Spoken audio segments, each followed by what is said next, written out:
به میدان میبراید.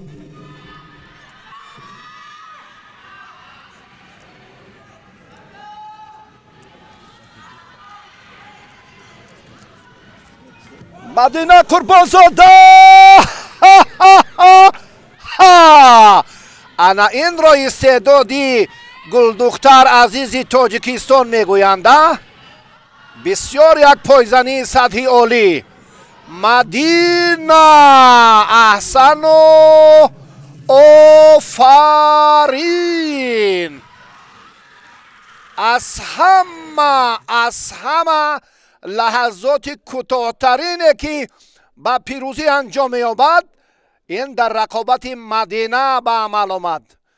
در ثانیه های اولی این دیدار با یک پایزنی خیلی هم مهارت والا نشان داد. ظفر یافت و به فینال